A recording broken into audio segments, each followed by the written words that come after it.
Hi, welcome to Quid Pros Quo. I'm Rin. And I'm Zac. And today we're talking about pantsing versus planning.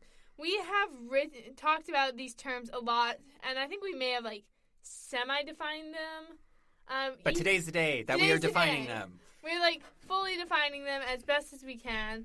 This is a continuation of our Writing Fundamentals series, where we are talking about what we should have talked about at the very beginning, how to get started with writing. Hey, but that's what writing is about, is going back and fixing what didn't work the first time. So true. So pantsing versus planning. So first of all, this is one of those binaries that is really a spectrum, and there are plenty of those around, right? There's no real binaries except for binary code, but that's also coming from a non-binary person. So light switches. Okay. Dimmer switches. You either believe in binaries or you don't. Well, I mean, okay. We need some hot takes. We're focusing. So a pantser is someone who writes with no plan. These are also called discovery writers, where you just kind of sit down and you let the story take shape as you're writing. Yeah, and I would say that the term comes from the longer term, flying by the seat of your pants. Yes. Mm-hmm. So that's where you get the weird term pantser. Yes. A planner, on the other hand, is someone who writes a detailed plan, so like an outline or a zero draft, and then expands it out into actual prose. So they have a plan at the beginning and they follow the plan as they're writing. But then you also have plantsers that are somewhere in the middle, where maybe you have some elements that are planned out and you have some elements that are pantsed, or you have lots of elements that are planned out, but then once you get into it, you just kind of say toodaloo to your outline and go where your heart takes you. Yeah. And what's the application of these? Not really. It applies to your process, and you can click your badge on the NaNoWriMo website and yes. be I declare myself a planner this year, or a pantser, or a planter.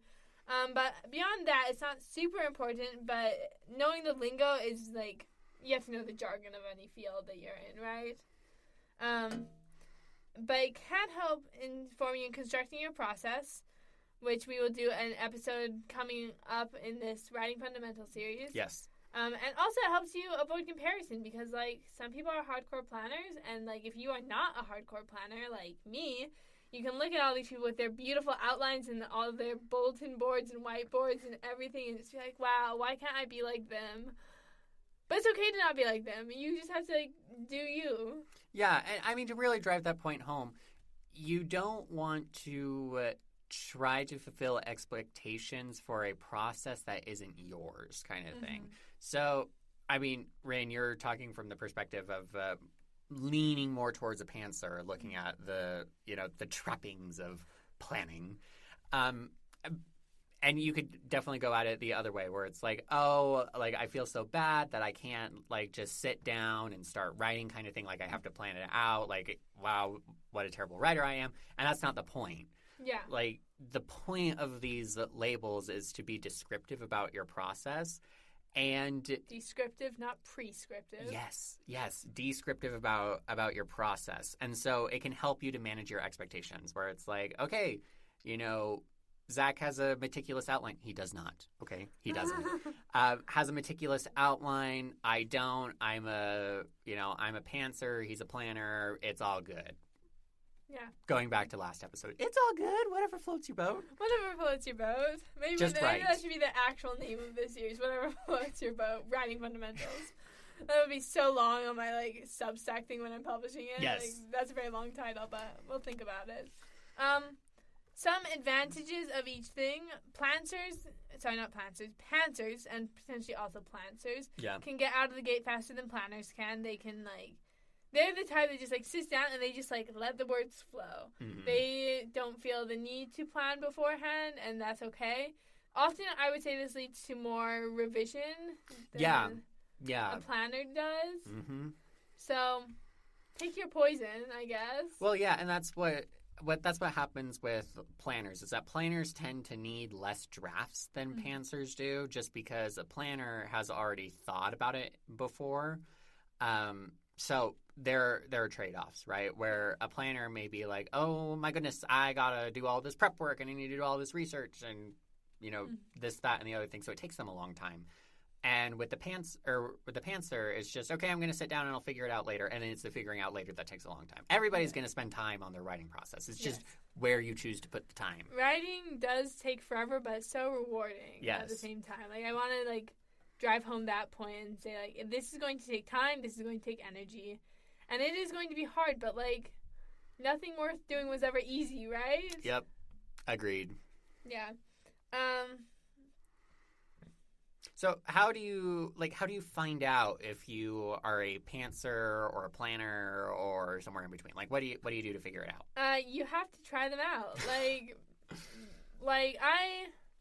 I didn't realize that pantsing was an option for, like, many years into my writing career. Mm-hmm. So, like, my first, like, novel that I published, well, actually, I started out as a pantser. Mm-hmm. Like, I just started with, like, no plan. I, like, dreamed up my first novel from, like, this scene in my head. It was, like, going to be, like, friends to lovers around a campfire.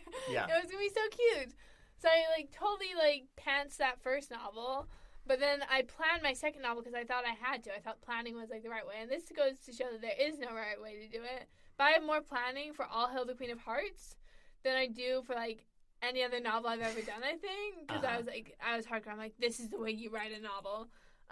But it's okay to not write the novel the way some big writers say you have to. Yeah. I think very similar. My first novel was completely pantsed from beginning to end. All, I want to say 400,000 words at the end of the day. It was a lot. It was way too much. That's, like, a lot. It was a lot. It was way too much. Yeah. And then for my second project, I started moving more towards the plantsing kind of thing, where I wrote out some character profiles and I had, some beats that I wanted to hit, but I was still discovery writing throughout.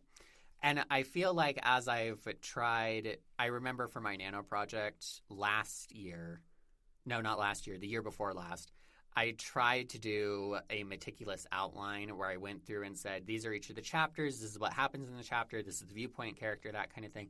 And it did not work for me. Like, it was the most painful, like, it was like pulling teeth to actually write the darn thing.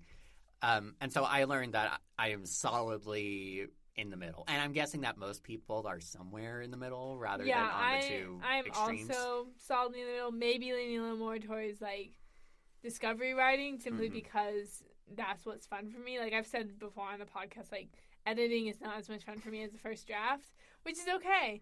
Also, I wanted to note something because we have just so much time left in this episode.